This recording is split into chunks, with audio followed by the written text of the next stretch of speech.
আসসালামু আলাইকুম প্রিয় দর্শক। এই মুহূর্তে আপনারা যারা আমাদের এই ভিডিওটি দেখছেন, আশা করি আপনারা সবাই ভালো আছেন। আপনারা কি আমাকে ভালোভাবে শুনতে পাচ্ছেন? আপনাদের শুনতে কোনো অসুবিধা হলে অনুগ্রহ করে কমেন্টে জানাবেন। আপনারা সবাই শুনতে পাচ্ছেন এই আশা করে আমরা শুরু করছি।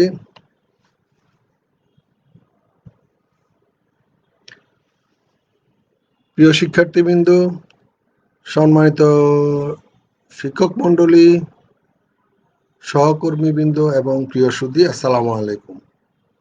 মেশিনস অফ প্র্যাকটিস 1 বিষয়ের আজকের এই অনলাইন সেশনে আপনাদেরকে স্বাগতম। সেশন উপস্থাপনায় আপনাদের সাথে আছি আমি Mohammad Omar Faruk, instructor mechanical, Chittagong polytechnic institute.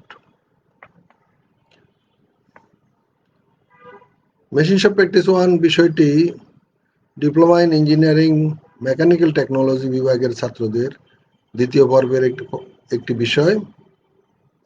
এই বিষয়ে এটি আমাদের 24তম সেশন।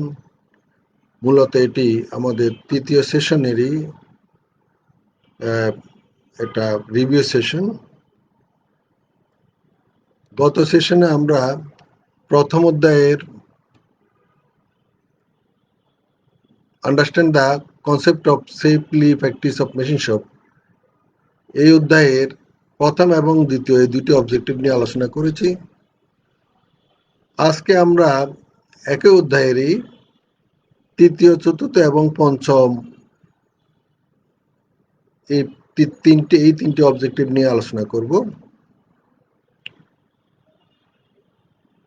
তাহলে আজকে আমাদের লার্নিং অবজেক্টিভ হচ্ছে state safety precaution during the lathe operation. Lathe মেশিনে অপারেশনের সময় আমাদেরকে কি কি সতর্কতামূলক নিরাপত্তামূলক সতর্কতা গ্রহণ করতে হবে সেটা আমরা আজকে শিখব। এরপর হচ্ছে state safety precaution during working by a drilling machine. একটা ড্রিলিং মেশিনের সাহায্যে কাজ করার সময় আমরা কি কি নিরাপত্তামূলক সতর্কতা গ্রহণ করব সেগুলো নিয়ে শিখব। এরপর হচ্ছে state safety precaution during working by a grinding machine. Grinding মেশিনের সাহায্যে কাজ করার সময় আমরা কি কি নিরাপত্তামূলক সতর্কতা গ্রহণ করব সেটা আমরা আজকে শিখব। সেফটি প্রিকশন আমরা আগেও বলেছি। সেফটি প্রিকশন বলতে কি বোঝায়? Safety precautions are actions taken in advance to protect somebody or something from possible danger, failure, injury or damage. কোনো ব্যক্তি বা বস্তুকে সম্ভাব্য দুর্ঘটনা, বিপদ কিংবা আঘাত কিংবা ধ্বংস থেকে রক্ষা করার জন্য আগে যে সকল কার্যক্রম নিরাপত্তামূলক যে সকল কার্যক্রম গ্রহণ করে সেগুলোকে আমরা বলি সেফটি প্রিকশন বা নিরাপত্তামূলক সতর্কতা। Safety precautions ensure that something or somebody is safe and not danger. Safety precaution নিশ্চিত করে যে কোনো ব্যক্তি বা বস্তু নিরাপদ আছে, এটা বিপজ্জনক নয়।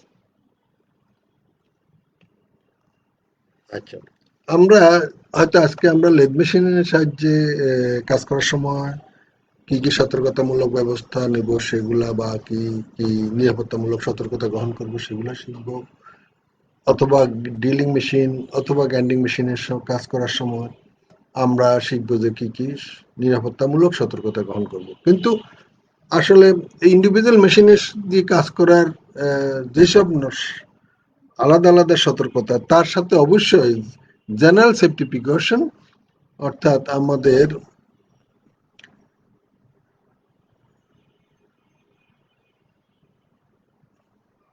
এই যে জেনারেল সেফটি প্রিকশন এগুলো কিন্তু আমাদের গ্রহণ করতে হবে। আমরা এর আগে ক্লাসে শিখেছি যে সাধারণ ওয়ার্কশপে কাজ করার সাধারণ নিরাপত্তামূলক সতর্কতা, সেটা আমরা শিখেছি। আমাদের সর্বক্ষেত্রে সকল সময় ওয়ার্কশপের সাধারণ সেফটি কার্যক্রম মেনেই আবার ইন্ডিভিজুয়াল মেশিনের জন্য ইন্ডিভিজুয়াল নিরাপত্তামূলক সতর্কতা আমাদের গ্রহণ করতে হবে। এখন আমরা দেখব যে safety precaution during lathe operation. Lathe মেশিনের সাহায্যে কাজ করার সময় আমাদেরকে কি কি নিরাপত্তামূলক সতর্কতা গ্রহণ করতে হয় সেটা আমরা দেখব। ১ number, use PPE, personal protective equipment আমাদেরকে ব্যবহার করতে হবে, যেমন safety goggles, apron, safety shoe, hand gloves, এগুলো আমাদেরকে পরিধান করতে হবে। এরপর হচ্ছে all material shall be operated properly secured in chucks and collets before machines are started. সকল জিনিসপত্র আমাদের, বিশেষ করে আমাদের অল ম্যাটেরিয়াল, যে ম্যাটেরিয়ালগুলো আমরা চাকে বাঁধবো সেটা চাকে, যেটা অথবা কলেটে বাঁধলে সেটা কলেটে খুব ভালোভাবে কিন্তু কি হতে হবে, এগুলা সেখানে ক্ল্যাম্প হতে হবে। এবং ইভেন টুল বিট বা কাটিং টুল যেখানে আমরা ক্ল্যাম্প করব সেটাও যেন যথার্থভাবে ক্ল্যাম্প হয়, এইটা নিশ্চিত করেই আমাদেরকে মেশিন স্টার্ট করতে হবে।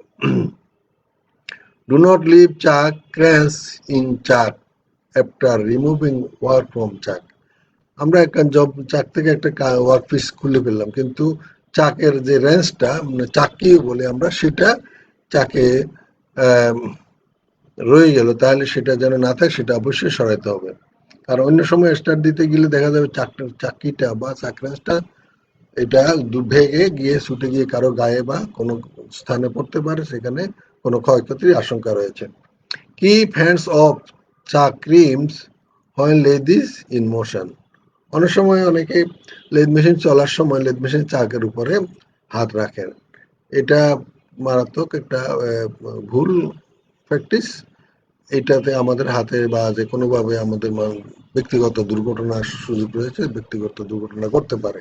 আমরা কখনো হাতকে মেশিন চালু অবস্থায় চাকের উপর দিব না। Do not attempt to screw chuck on lathe spindle with power on, as it may get cross threaded and cause an accident. আমরা মেশিনের সুইচ অন আছে, লেদ মেশিনটা বন্ধ আছে, মেশিনের পাওয়ার সুইচ অন আছে, এই অবস্থায় আমরা কখনো চাককে আমরা কি করব না, চাককে স্ক্রু করব না আমরা। It may get cross threaded and cause an accident, এর সাহায্যে আমাদের কোনো দুর্ঘটনা ঘটতে পারে।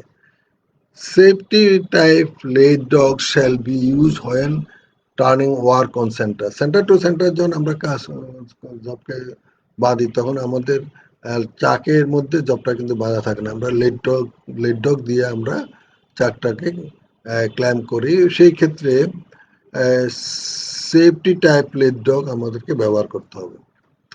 C the tailstock, tool holder and work are properly clamp before turning on পাওয়ার।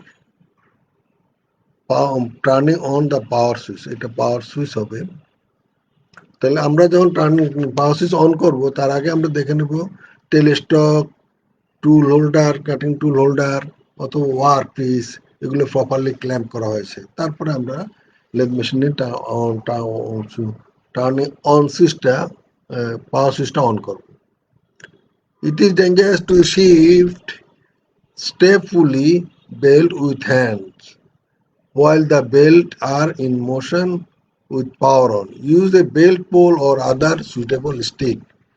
অনেকে বেল্টকে মেশিন, যেসব আমাদের সাধারণত আমাদের ওয়ার্কশপ গুলাতে এই ধরনের মেশিন আমরা ব্যবহার করি না। আমরা সাধারণত বিভিন্ন গিয়ারের সাহায্যে, ইঞ্জিন লেদে গিয়ারের সাহায্যে আমাদের স্পিড কন্ট্রোল করে থাকে। কিন্তু কিছু কিছু মেশিনে, বিশেষ করে ওয়ার্কশপে দেখা যায় যে ওগুলা পুলি টাইপ, বেল্ট অ্যান্ড পুলি টাইপ মেশিন, সেগুলোতে বেল্টকে ডানে বা বামে সরাইয়ে কিন্তু স্পিড কম বেশি করা হয়। এক্ষেত্রে অনেকে হাত দিয়ে এটা করতে চেষ্টা করে, এটা ভুল। আমাদেরকে অবশ্যই একটা আলাদা পাওয়ার পোল, বেল্ট পোল অথবা আলাদা সুবিধাজনক একটা স্টিক ব্যবহার করতে হবে, যেটার সাহায্যে আমরা বেল্টকে ডানে বা বামে আমরা শিফট করব। Do not attempt to adjust A tool while the lathe is running. Lathe machine running অবস্থায় কোনো অ্যাডজাস্টমেন্ট বা কোনো কিছু অ্যাডজাস্ট করার চিন্তা আমরা করবো না, এটা আমরা করবো। লেদ মেশিনকে বন্ধ করে যে কোনো অ্যাডজাস্টমেন্ট আমরা করবো। এটা আমরা কমন মেশিন টুলস ক্ষেত্রে একই নিয়ম।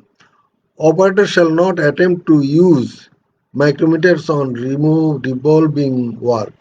মাইক্রোমিটার্স না শুধু বরঞ্চ বার্নিয়ার ক্যালিপারও আমরা লেদ মেশিন যখন চলছে সেই অবস্থায় আমরা এগুলো দিয়ে পরিমাপ কাজে বার্নিয়ার ক্যালিপার বা মাইক্রোমিটার এগুলো জবের সাথে বা অন্য কোথাও মাপার জন্য ব্যবহার করব না। এটা সাধারণত সাধারণ ধারণার জন্য এটা আউটসাইড ক্যালিপার ব্যবহার করা হয়, সেটাকে দিয়ে আমরা পরবর্তীতে স্টিল রুলের সাহায্যে আমার মাপটা মিলিয়ে দেখি।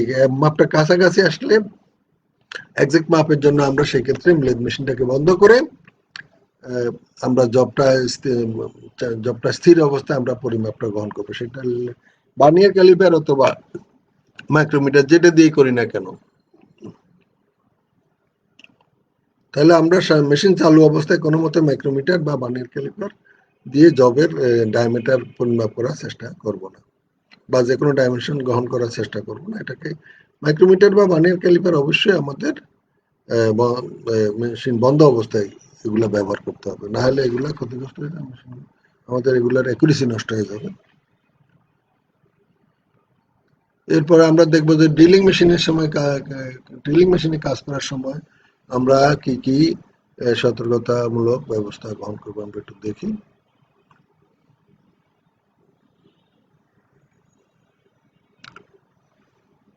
Safety precaution during working by drilling machine, এখানে অবশ্যই পার্সোনাল প্রোটেক্টিভ ইকুইপমেন্ট এগুলো পড়তে হবে, safety goggles, apron, safety shoes, hand gloves, এটা আমাদের এগুলা ব্যবহার করতে হবে। Never attempt to hold the work under the drill by hand, আমরা সাধারণত ওয়ার্ক পিসকে কখনো আমরা হাতে ধরে ড্রিল করার চেষ্টা করব না, ওয়ার্ক পিসটা আমরা ক্ল্যাম্প করব টেবিলের সাহায্যে বা টেবিলের সাথে, তারপর আমরা মেশিনে স্টার্ট দিয়ে মেশিনে ড্রিল করার কাজ করব, সেন্টার করে ড্রিল করব। When tightening drill in chuck of drill press, remove release key before you start machine. অনেক সময় দেখা যায় যে আমরা ড্রিল মেশিনের ড্রিল বিটকে টাইট করতে গিয়ে ড্রিল প্রেসের মধ্যে ড্রিল বিটকে টাইট করি, এরপরে আমরা রিলিজ কি যেটা সেটা হয়তো ওখান থেকে সরাই না, আমরা রিলিজ কিটা অবশ্যই মেশিন স্টার্ট দেওয়ার আগে এটা সরাইতে হবে। Or your arm may be twisted around spindle, never leave key in chuck. হ্যাঁ, কিটাকে আমরা চাকের মধ্যে এটা রাখবো না, এটা যে কোনো সময় দুর্ঘটনা ঘটতে পারে। Use drills properly sharpen to cut the right size, drill বিটকে গ্রাইন্ডিং করার সময় বা শার্পেনিং করার সময় এটা প্রপারলি করতে হবে। যদি আমরা এটা গ্রাইন্ডিং এর ক্ষেত্রে যদি ত্রুটি হয় তাহলে আমাদের ডিলের সাইজেও ত্রুটি হবে, সে কারণে এটা আমাদের ভেরি কেয়ারফুলি করতে হবে। এবং সাধারণত এই কাজটা পাকিস্তান বা স্কিল তারা তারা যেন ডিল বিট গুলো গ্রাইন্ডিং করে, অথবা আমরা ভালোভাবে শিখে নেব কিভাবে ডিল বিট গ্রাইন্ডিং করতে হয়, শার্পেনিং করতে হয়।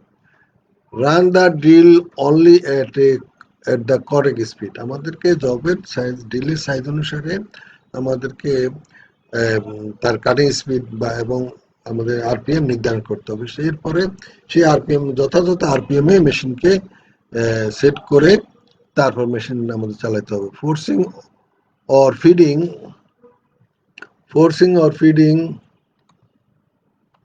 too fast may cause broken drill and result in serious injury.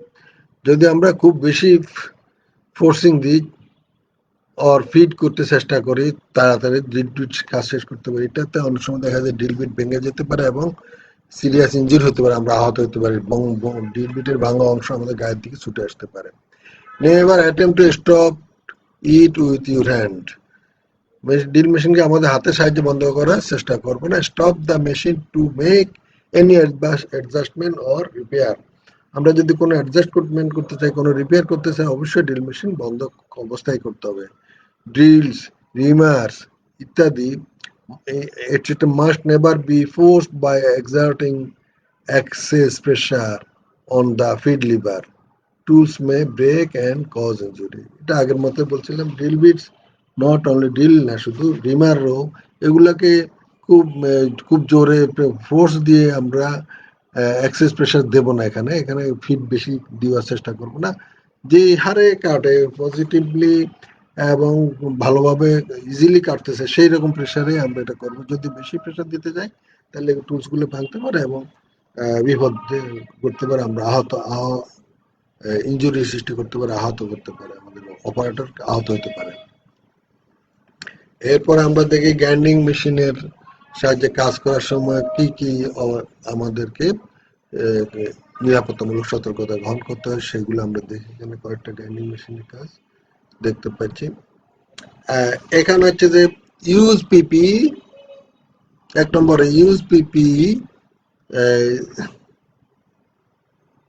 Safety goggles, যেমন পিপি বলতে personal protective equipment, safety goggles, apron, safety shoes, hand gloves, এগুলা আমাদের পড়তে হবে। বিশেষ করে গ্রাইন্ডিং এর সময়, কাজ করার সময় অবশ্যই এই সেফটি গগলসটা মাস্ট পড়তে হবে। Caution, all grinding wheels operate at dangerous speed. আমরা মনে রাখতে হবে যে গ্রাইন্ডিং হুইল কিন্তু খুব হাই আরপিএম এ ঘুরে, এই জন্য এটাকে আমরা বলি ডেঞ্জারাস স্পিড। কাজে এই ব্যাপারে আমাদের আলাদাভাবে সতর্ক থাকতে হবে। See that the grinding wheel fits easily on the spindle. It is dangerous to force it on or nor should it be loose. এটা খুব বেশি, খুব বল প্রয়োগে, খুব প্রেসারেও এটাকে ফিট করা যাবে না, অথবা খুব লুজও করা যাবে না, দুইটাই বিপজ্জনক। খুব প্রেসার দিলে ফিট ভেঙে যেতে পারে, লুজ দিলেও এটা ফেটে যেতে পারে, এটা সৃষ্টি করতে পারে। খুব বেশিও না, খুব কমও না, একটা গ্রহণযোগ্য প্রেসারে এটাকে আমরা স্পিন্ডলের সাথে আমরা গ্রাইন্ডিং হুইলকে ফিট করব। ওয়াশার্স অ্যান্ড ফ্লান্স,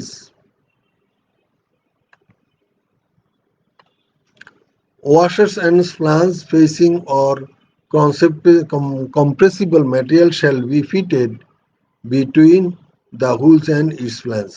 অর্থাৎ আমাদের গ্রাইন্ডিং হুইলের দুই পাশে আমাদের কিছু ফ্ল্যাঞ্জ থাকে, ওয়াশার থাকে, ফেসিং থাকে, সেগুলো যথাযথভাবে আমাদেরকে ফিট করতে হবে।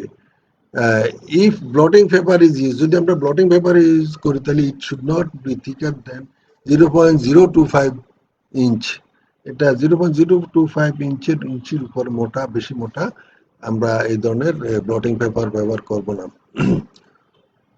ব্লটিং পেপার ছাড়াও অনেক করে, ব্লটিং পেপার দিয়ে করতে গেলে অবশ্যই এটা যেন বেশি মোটা না হয়। After a wheel is mounted, allow it to develop full operating speed for at least 1 minute. এখন আমরা ড্রিল মেশিনে, গ্রাইন্ডিং মেশিনে আমরা গ্রাইন্ডিং হুইল লাগাইলাম, লাগানোর পর মেশিন স্টার্ট দিয়ে যদি আমরা জবটাকে কিন্তু কি করব না, আমরা জবটা গ্রাইন্ডিং হুইলের গ্রাইন্ডিং করার জন্য টাচ করব না। এটা আমরা সময় দেব, কতটুকু সময় যেন এমন ভাবে যে এটা ফুল আরপিএম এ ঘুরছে, সেই ফুল আরপিএম এ পৌঁছার পরে আমরা অপেক্ষা করব কমপক্ষে 1 মিনিট, কমপক্ষে 1 মিনিট আমরা অপেক্ষা করবো যেটা ফুল আরপিএম এ ঘুরছে। Meanwhile, stand to one side and out of danger. Stand to one side and out of danger. আমরা এমন ভাবে পজিশনে দাঁড়াবো এই সময়, এটা যেন আমাদের বিপজ্জনক না হয়, এমন একটা স্থানে দাঁড়াবো যেটা নিরাপদ। Never apply the work until this speed test has been made. 100% যদি আমরা কখনোই, বলছি আমি কিছুক্ষণ আগে বললাম যে আমরা এই স্পিড টেস্ট করার আগ পর্যন্ত আমরা নেভার অ্যাপ্লাই দ্য ওয়ার্ক, আমরা কার্যবস্তুকে এটার সাথে গ্রাইন্ডিং এর জন্য প্রয়োগ করবো না। And the wheel has been properly dressed, আর গ্রাইন্ডিং হুইল যেন ড্রেসিং করা যায়। গ্রাইন্ডিং হুইল করে এক পাশে কোনো মোটা, এক পাশে চিকন, এক পাশে কোনো যদি হয়তো পাথর বা অন্য কোনো কিছু লেগে থাকতে পারে, গ্রাইন্ডিং হুইল ড্রেসিং করেই এটা ইভেন সমস্ত গ্রাইন্ডিং হুইল সব সাইড ডায়ামিটার সবকিছু সমান হলে তারপর আমরা এটা গ্রাইন্ডিং হুইল ড্রেসিং না করে, নতুন গ্রাইন্ডিং হুইল মাউন্ট করার পরে ড্রেসিং না করে কোনো মতেই ব্যবহার করা যাবে না। ড্রেসিং করা মানে এটা রেগুলার হওয়া এবং দাঁত সব কমপ্লিট হওয়া। Under no conditions should the wheel revolve faster than the safe RPM command recommended by the manufacturer as shown on the label. Grinding হুইলে একটা লেভেল থাকে, সেখানে এটা কত আরপিএম এ ঘুরবে সেটা ম্যানুফ্যাকচারার হয়তো বলে দেয়। তা আমরা কোনো মতে আমাদের মেশিনে যে কোনো ধরনের আরপিএমই থাক না কেন, কোনো মতে আমরা গ্রাইন্ডিং হুইলটাকে আমাদের রিকমেন্ডেড আরপিএম এর বাইরে বেশি আরপিএম এটা কখনো আমরা চালাবো না। Do not force work against a cold wheel but apply it gradually giving the wheel an opportunity to warm. আমরা একদম ঠান্ডা ওয়ার্কশপে ছিল, এখানে লাগাইলাম এবং সাথে সাথে এটাকে দিয়ে আমরা গ্রাইন্ডিং হুইলটাকে সাথে ওয়ার্ক করতে গ্রাইন্ডিং করা শুরু করলাম, তা কিন্তু না, আমরা প্রথমে গ্রাইন্ডিং হুইলটাকে ওয়ার্ম হওয়ার সুযোগ দেবো। অর্থাৎ এই ক্ষেত্রে হইলো কি, হয়তো গ্রাইন্ডিং হুইল যখন ফুল আরপিএম স্পিডে আসবে তখন আমরা আস্তে আস্তে আস্তে আস্তে ওয়ার্ক পিসটাকে জবে ওয়ার্ক পিসকে আমরা হুইলের সাথে কন্ট্যাক্টে আনবো। এতে আস্তে আস্তে আস্তে আস্তে গ্রাইন্ডিং হুইলটা কিন্তু এক্সট্রা হবে, ফুল লোড আমরা এই ক্ষেত্রে কখনো দিব না। হ্যাঁ, আস্তে আস্তে যখন আমরা কিছুক্ষণ এটা যখন আমাদের গ্রাইন্ডিং করবো অল্প মাত্রায়, অল্পটা আছে, তখন সে আস্তে আস্তে কিন্তু গ্রাইন্ডিং হুইলটা গরম উঠবে। সাধারণত এটাকে সুযোগ দিতে হবে যে কিছু উত্তম মানে গরম হওয়ার। This reduce the chance of breakage. এইটা যদি আমরা করি তাহলে এটা কি গ্রাইন্ডিং হুইলটা সহজে ভাঙবে না, এটা ভাঙার সম্ভাবনাকে কম হ্রাস করে। This applies to starting work in the mornings in cold rooms. এরকম হয়, এরকম করতে হবে আমাদের কখন, যখন হয়তো একটা ঠান্ডা সকালবেলা একদম ঠান্ডার মধ্যে একটা ঠান্ডা রুমের মধ্যে আমরা কাজ করতে আসছি, অথবা নতুন একটা হুইল নিছি, যে হুইলটা একটা ঠান্ডা একটা কোল্ড স্প্লেসে কি করা ছিল, স্টোর করা ছিল, সেটাকে এনে আমরা মেশিনে মাউন্ট করে আবার সাথে সাথে আমরা ওয়ার্ক পিসকে গ্রাইন্ডিং শুরু করব না, একটু গ্রাইন্ডিং হুইলকে একটু গরম হওয়ার সুযোগ দেবো। সেক্ষেত্রে গ্রাইন্ডিং হুইলটা কিছু রান করবে এবং আমরা অল্প পরিমাণে টাচে যদি আমরা কাজ করি তাহলে গ্রাইন্ডিং হুইল আস্তে আস্তে ওয়ার্ম হয়ে উঠবে। Wheel dressers except the diamond type shall be equipped with guards over the tops of the cutters to protect against flying pieces, broken cutters or wheel particles. এখন আমরা যদি হুইল ড্রেসার ব্যবহার করি সেক্ষেত্রে এটাকে আমরা যে অয়েল ইকুইপ করতে হবে এবং এর বাইরে আমাদের একটা কি রাখতে হবে, একটা গার্ড থাকতে হবে, যেন ব্রোকেন ফ্লাইং ফিস আর ব্রোকেন কাটার্স অথবা গ্রাইন্ডিং হুইলের পার্টিকেল এগুলো যেন ছুটে গিয়ে আমাদের কারো গায়ে বা কোথাও না পড়ে।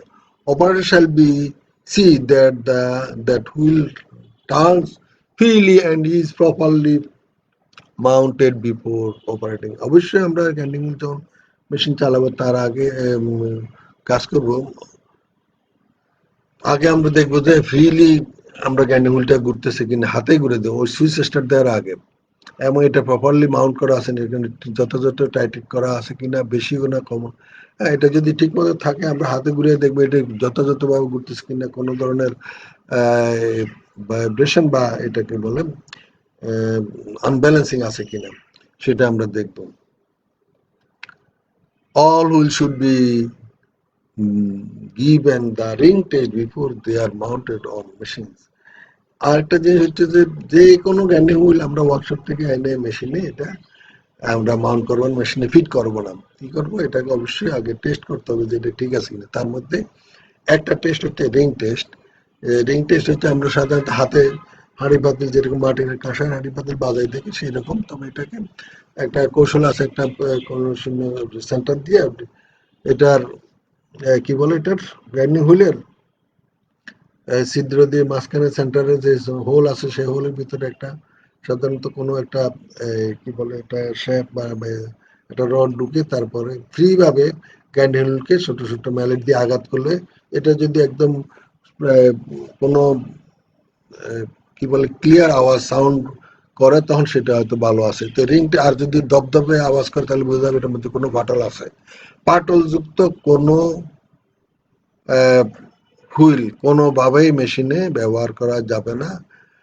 এটা মারাত্মক দুর্ঘটনার সৃষ্টি করতে পারে। কাজে আমরা অবশ্যই রিং টেস্ট করে কমপক্ষে প্রত্যেকটা গ্রাইন্ডার হুইলকে মেশিনে মাউন্ট করব বা মেশিনে ফিট করব। মেশিনে ফিট করার আগে অবশ্যই অবশ্যই রিং টেস্ট কমপক্ষে করতেই হবে। Dust collector or other exhaust system shall be in operating during grinding operation on machines so equipped. সাধারণত গ্রাইন্ডিং মেশিনের ক্ষেত্রে আমাদের ডাস্ট কালেক্টর গুলো ফিটিং করা থাকতে হবে। গ্রাইন্ডিং মেশিনে সবসময় ক্ষুদ্র ক্ষুদ্র আকারে, আমরা লেদ মেশিন বা মিলিং মেশিন মতো এত বড় চিপ কিন্তু গ্রাইন্ডিং মেশিনে আসবে না। অত্যন্ত ক্ষুদ্র ক্ষুদ্র ডাস্টের মতো মেটাল কণা কিন্তু গ্রাইন্ডিং হুইল থেকে মেটেরিয়ালটাকে, গ্রাইন্ডিং হুইল ম্যাটেরিয়াল থেকে অপসারণ করে। সে কারণে সেগুলোকে ডাস্ট কালেক্টরের সাহায্যে আমরা অথবা আদার এক্সস্ট সিস্টেমের সাহায্যে আমরা সেগুলো নির্দিষ্ট জায়গায় নিয়ে যাব। এগুলো যদি ওপেন থাকে তাহলে এগুলো আমাদের বিশেষ করে ডাস্ট কালেক্টর বা আলাদা এক্সস্ট ব্যবস্থা যদি না থাকে তাহলে সেক্ষেত্রে এগুলো আমাদের আহ, কি বলে এটা, আমরা বলে নিঃশ্বাস প্রশ্বাসের সাহায্যে আমাদের শরীরে প্রবেশ করতে পারে, ফুসফুসে প্রবেশ করতে পারে। এগুলো স্বাস্থ্যের জন্য ক্ষতিকর, অথবা ওই আশেপাশে কারো চোখেও পড়তে পারে। ডাস্ট কালেক্টরস অর, আচ্ছা, এরপর হচ্ছে tools or other loose objects shall be kept off machines in operation. মেশিনের আশেপাশে হয়তো মেশিনেই ব্যবহার করেছে, মেশিনের দরকারে ব্যবহার করেছে, কিন্তু যখন মেশিন সম্পূর্ণরূপে ওয়ার্কের জন্য প্রস্তুত অপ্রয়োজনীয় যেসব টুলস বা অবজেক্ট আছে সেগুলো মেশিনের কাছ থেকে সরাই নিতে হবে। Wheel guard shall be kept in place. মেশিনের হুইলের গার্ড যথাযথ পজিশন থাকবে and in good condition while machine is in operation. যদি মেশিন আমরা অপারেশন করি তার আগে আমরা দেখবো যে মেশিনের হুইলের যে গার্ড সেটা ঠিক মতো আছে কিনা এবং এটা যথাযথ আছে কিনা। Safe operating speeds are marked on wheels by manufacturer. আচ্ছা, আমরা কিছুক্ষণ আগে বলেছি and wheels, wheels by manufacturer. তাহলে আমরা স্পিড কত, একটা হুইল কত স্পিডে ঘুরবে সেটা হুইলের গায়ে ম্যানুফ্যাকচারার এটা মার্ক করে থাকে, আমরা সেটা ফলো করব। Operator shall not turn wheels faster than recommended speed. এটা আগে বলেছি যে যেটা লেখা থাকবে হুইলের গায়ে সেই স্পিডের বেশি বা সেই আরপিএম এর বেশি আরপিএম এ হুইলকে ঘুরানো যাবে না, আমরা অপারেটর সেটা করবে না কখনো। তাহলে হুইল ভেঙে যেতে পারে অথবা বিপদ হতে পারে, দুর্ঘটনা করতে পারে। Operator shall avoid standing directly in front of grinding wheels, especially when starting. সাধারণত আমরা গ্রাইন্ডিং হুইলের সামনে বরাবর এভাবে থাকবো না কাজ করার সময়, বিশেষ করে যখন স্টার্ট দেবো তখন তো একদম, তখন আমরা স্টার্ট দেওয়ার সময় একটু দূরে দাঁড়াবো, কারণ স্টার্টটা এবং স্টপের সময়, স্টার্টের সময় বেশিরভাগ ক্ষেত্রে অনেক সময় যদি কোনো ট্রাবল থাকে সেটা দুর্ঘটনাগুলো ঘটে থাকে। Wheels loaded or clogged with metal shall not be used until test. হুইলের সাথে কোনো মেটাল বা অন্য কোনো ময়লা আবর্জনা লেগে আসে সেই অবস্থায় এটাকে আমরা ব্যবহার করবো না। এটা অবশ্যই আমরা ড্রেসিং করে ব্যবহার করবো, পরিষ্কার করে ড্রেসিং করে, হুইল ড্রেসার দিয়ে ড্রেসিং করে আমরা এটা ব্যবহার করবো। Grinding wheels out of round or out of balance shall be tooled before using. আচ্ছা, গ্রাইন্ডিং হুইলে যদি ঠিকমতো রাউন্ড নাই আছে কিনা, অথবা ঠিকমতো ব্যালেন্স আছে কিনা, কোনো একদিকে ওজন ভারী কোনো একদিকে হালকা, যে কোনো এক জায়গায় গিয়ে সবসময় থামে, তাহলে এটা ব্যালেন্স নাই। কিন্তু আমাদেরকে অবশ্যই এটা হুইলকে ব্যালেন্স করেই, এটা নিশ্চিত হয়েই কিন্তু আমাদেরকে এই গ্রাইন্ডিং হুইল ব্যবহার করতে হবে। আই প্রোটেক্টিভ ইকুইপমেন্ট, আমরা বলছি গগলস অবশ্যই পড়তে হবে এই ক্ষেত্রে, সেফটি গগলস পড়তে হবে। Eye protective equipment with side shields shall be worn while grinders are being operated. Grinding machine ব্যবহার করতে হলে eye protecting equipment as well, eye with side shields, এগুলো আমাদের ব্যবহার করতে কমপক্ষে আমাদের একটা সাইড শিল্ড বলতে আমরা আমাদের এই চশমাটা কিন্তু এটা গগলস ঠিক আছে, বাট এটার পাশে কিন্তু সাইড শেল্ড নাই। তো যেগুলো আমরা সেফটি গগলস সেগুলো সাইড শেল্ড আছে, অর্থাৎ পাশে দিয়ে কোনো কিছু ঢুকতে পারবে না, শুধু আমরা দেখতে পাবো কিন্তু ডানে বা সিধি উপর দিয়ে কিছু ঢুকতে পারবে না, সেইভাবে তৈরি করা আমাদের বিশেষ করে সেফটি গগলস গুলো। তো আমরা সেফটি গগলস ব্যবহার করো কনফার্ম গ্রাইন্ডিং অপারেশনের সময়। এবং আমরা তার টিচার আছি, ছাত্র পরীক্ষার্থী বা ছাত্ররা শিক্ষার্থীরা যারা গ্রাইন্ডিং হুইল ব্যবহার করবো অবশ্যই আমরা তাদের প্রত্যেক ক্ষেত্রে ইভেন সেটা হয়তো সারফেস গ্রাইন্ডার হোক, সিলিন্ড্রিক্যাল গ্রাইন্ডার অথবা আমাদের বেঞ্চ গ্রাইন্ডার, যেই গ্রাইন্ডিং মেশিন হোক অথবা হ্যান্ড গ্রাইন্ডার হোক, আমরা অবশ্যই কনফার্ম করবো যে আমাদের শিক্ষার্থীরা সবাই যেন এই গগলস ব্যবহার করেন। এই গ্রাইন্ডিং কমপক্ষে গ্রাইন্ডিং অপারেশনের সময় কোনো মতেই কাউকেই আমরা গগল ছাড়া গ্রাইন্ডিং অপারেশনে অ্যালো করবো না। এটা অবশ্যই মারাত্মক, মানে চোখের জন্য মারাত্মক ক্ষতিকর। Grinding wheels, grinding wheels shall be equipped with tools rest. Tool rest same must not be on more than 1/8 inch from stone and work held firmly thereon. আচ্ছা, grinding wheelটা shall be equipped with tool rest. Grinding হুইলটা tool রেস্টের মাধ্যমে কি হতে হবে, এটা equipped হতে হবে। Same must not be on more than 1/8 inch from stone and work held firmly thereon. আচ্ছা, এই ক্ষেত্রে হচ্ছে same must be worn more than 1/8 inch, 1 ইঞ্চির 8 ভাগের 1 ভাগ from stone and work held firmly thereon. এটা 8 ভাগের 1 ইঞ্চির বেশি এটা ডিস্টেন্স যেন কমপক্ষে থাকে। আমরা যখন টুল গ্রাইন্ডিং করবো কমপক্ষে এটা জবের থেকে বা আমাদের যে বলি রেস্ট থেকে এটা অন্তত 1/8 ইঞ্চ অবশ্যই উপরে থাকতে হবে। It is unsafe to adjust a work rest while the grinding wheel is in motion. হ্যাঁ, আমাদের ওয়ার্ক রেস্ট যেটাতে আমরা ওয়ার্ক ধরবো সেটা যেন এটা ইট ইজ আনসেফ, আমরা সেটা অ্যাডজাস্ট করার সময় কোনো মতেই গ্রাইন্ডিং হুইল রানিং অবস্থায় এটা আমরা করবো না।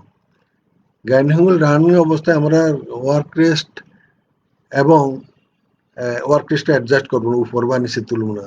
The rest may slip and break wheel, এই ওয়ার্ক রেস্টটা হয়তো স্লিপ করতে পারে এবং আমাদের হুইলটা ভাঙতে পারে, দুর্ঘটনা করতে পারে। The side of an emery shall not be used for grinding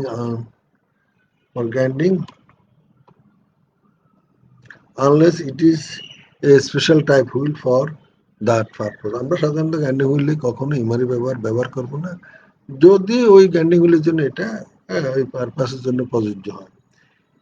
B specially careful when grinding narrow tools, চিকন টুল গ্রাইন্ডিং করার সময় আমাদের ভেরি কেয়ারফুল হতে হবে। দে আর have to catch between the rest and the wheel. এগুলার rest এবং হুইলের মাঝখানে আটকে যেতে পারে।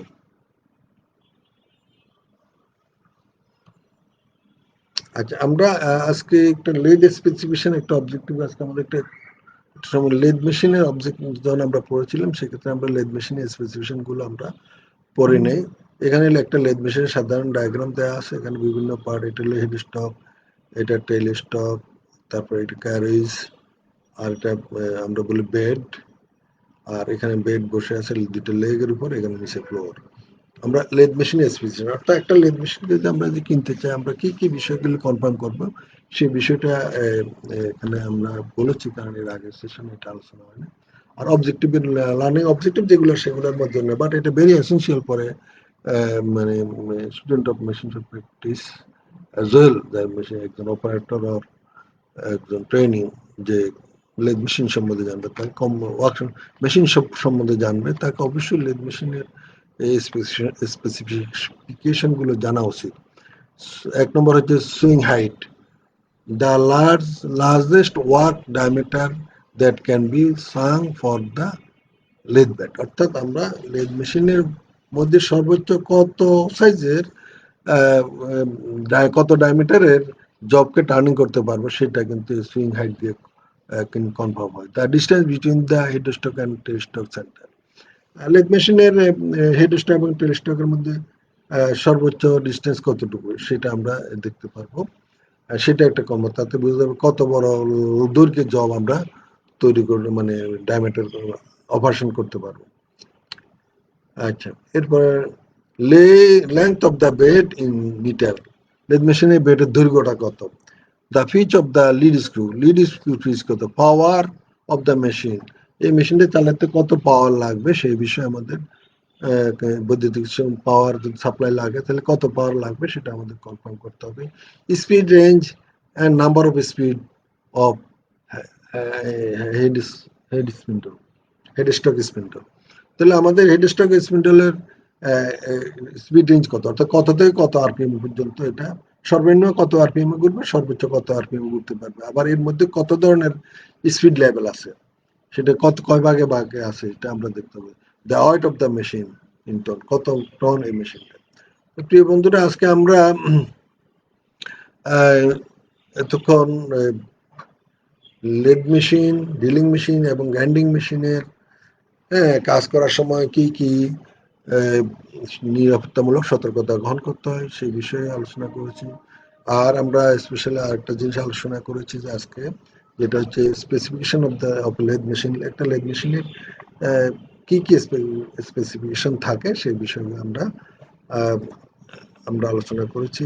আশা করি আপনারা সবাই এই আলোচনাটা উপভোগ করেছেন। আপনাদের যদি কোনো প্রশ্ন পরামর্শ বা থাকে, দয়া করে আমাদেরকে কমেন্টে জানাবেন। আপনাদের পরামর্শ এবং প্রশ্নগুলা বিশেষ করে আমরা উত্তর দেওয়ার চেষ্টা করব। আর বিশেষ করে উম, আপনাদের পরামর্শগুলো আমাদের পরবর্তী সেশনগুলোকে আরো কার্যকরভাবে গ্রহণ করতে সাহায্য করবে।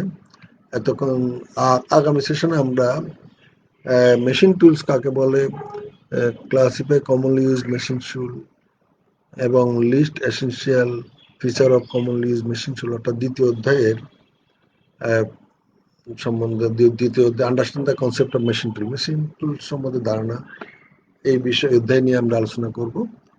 তো ততক্ষণ, আর বিষয় এই আমাদের এই সেশনটা যদি আপনারা আবার দেখতে চান, দয়া করে www.skills.com.bd এই সাইটটি ভিজিট করুন। আর এতক্ষণ ধৈর্য ধরে আমার সাথে থেকে আমাদের এই সেশনটি উপভোগ করার জন্য আপনাদেরকে ধন্যবাদ। আপনারা যে যেখানে থাকুন ভালো থাকুন, সুস্থ থাকুন, এই আশা করে এখানে শেষ করছি। আসসালামু আলাইকুম।